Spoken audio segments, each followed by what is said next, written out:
in the ancient times, as much as you can remember, how does one end up as a king? Bayete, thank you very much. Today, what we are going to be doing, Nkosiam, we are going to be separating boys from men. I still repeat, we are going to be separating boys from men. In the ancient times, and the majority of them, why I'm saying this thing, the majority of them do not subscribe to what I am going to be telling you about today.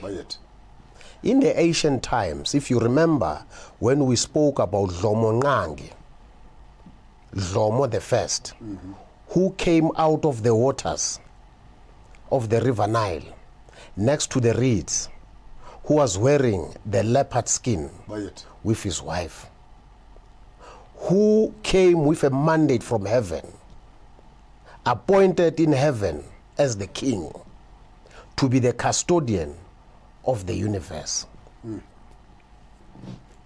Dlomo, he mainly explained that I am only the ambassador of God.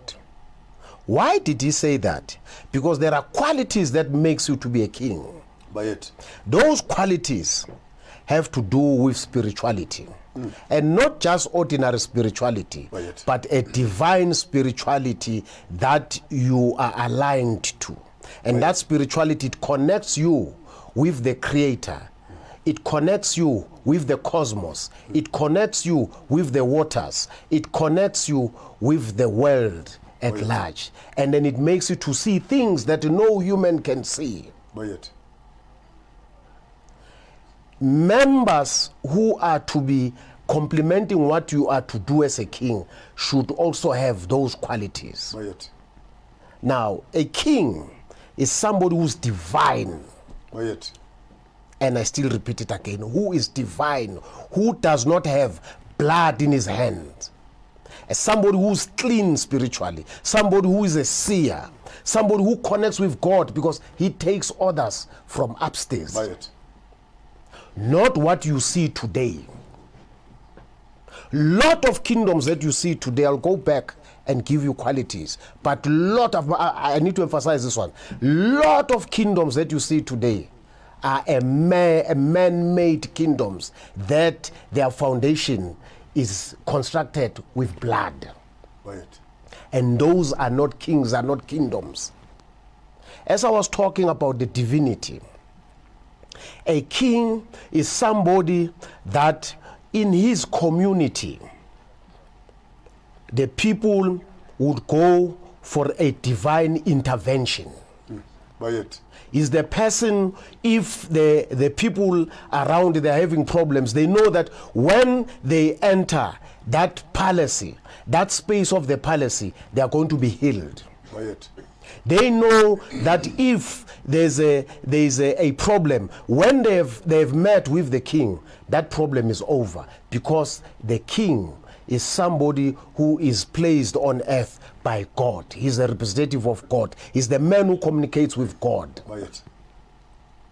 A king is somebody, if children are to go for the initiation, they know that they seek a permission from him. He's the one who would communicate with God.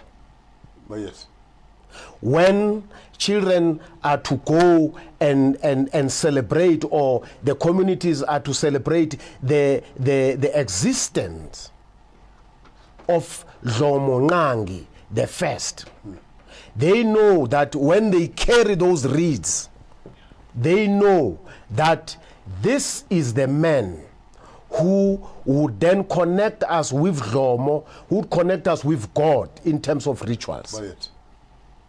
This is a man that he is always divine, not somebody who wears a leopard skin without the permission of God. Today, they see a leopard skin as fashion. It is not fashion. It has a significance. That's why Dlomo Nqangi, when he came out of the river, he was blessed to dress up with the leopard skin. Right. And those that today you see, they are wearing leopard skins. They think that then it signifies them to become chiefs or kings. The only person who wears a leopard skin, he is a king. Bayet. The chiefs, they don't wear the leopard skins Bayet. onto their shoulders. They wear a little leopard skins to cover themselves here, to show that these are people who are linked with God. Because the people who wear that, when I say chiefs, then there's another one that they wear the leopard skins around, Bayet. covering themselves around. That leopard skin, it then signifies that person to be the crown prince appointed by God. Remember, a child who has to take over to become a king, God gives the instruction, God gives the signal to the seer, to the king, to the wife, because the wife of the king must be also a divine person. Bayet. Before they're even born. Before they're even born. And these are people who connect with God. If you remember what I said earlier on, Lomo came out of the river, of the waters, with his wife. That's why a king is they choose a wife for him. He does not choose a wife for himself. She must be a divine wife who connects with the cosmos, Bayet. who connects with the waters, who connects with God. Bayet. Not just an ordinary person where you will just decide to say, I am a chief. Chiefs are not people who have authority. Kings, they take their cue from heaven. They take their authority from heaven. God tells them what to do on earth. Bayet. Not chiefs, not politicians. The structure, it goes as follows. It is God, it is the kings on earth, Bayet. together with the chiefs, and then it becomes the legislature, the lawmakers who takes orders from the divine upstairs. Bayet. That's how it works. Not what you see today, where you see people calling themselves kings, but are wearing regalias that are full of blood. Bayet. If you go to the foundation in terms of South Africa, if you remember how colonizers killed our forefathers, how they destroyed what we call ancient or authentic or traditional systems of rulers, Indigenous knowledge. the indigenous leaders of this country, you would see that the colonizers came up with their own systems. And the way they came from, they've already had blood in their hands. And they killed our forefathers. And they created their foundation. The majority of the kings you see today in South Africa, they are a foundation of the colonizers. That's why you see them wearing the full regalia of the colonizers. That military gear. That military gear is full of blood. And if you look at their foundation, when they say they have a kingdom, they've killed a lot of people. They forced a lot of people to be under them. In terms of the tradition of heaven, you don't kill people, you don't force people to be under you. A kingdom is created from heaven. You don't force people like the other kingdoms they did here in South Africa. They forced people to be under them. Imagine you are Maponga. You are forced to be under Pungane. How are you going to be connecting with your ancestors? Emsamo, you are speaking to your ancestors and you call yourself Pungane. Meanwhile, you are not Pungane, you are Maponga. They don't even know you.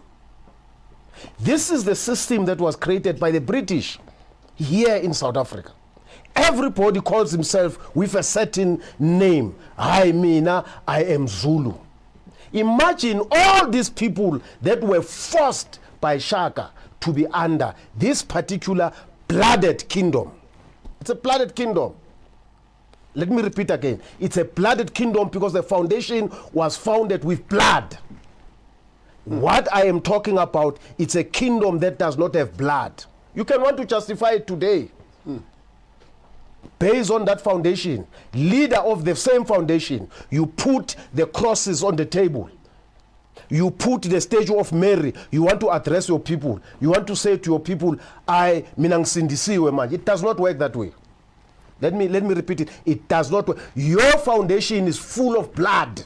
You have killed people for you to sit where you are seated. Today, I am talking about the right foundation that is sacred, that is of God. And that foundation, it has these following principles. But yet, divinity, spirituality. Out of spirituality, because spirituality molds you to be what you are supposed to be. It connects you with the Creator. It connects you with the cosmos. It then defines your culture. Then it defines your traditions. Then it defines you as a nation. But yet, not what we see today here.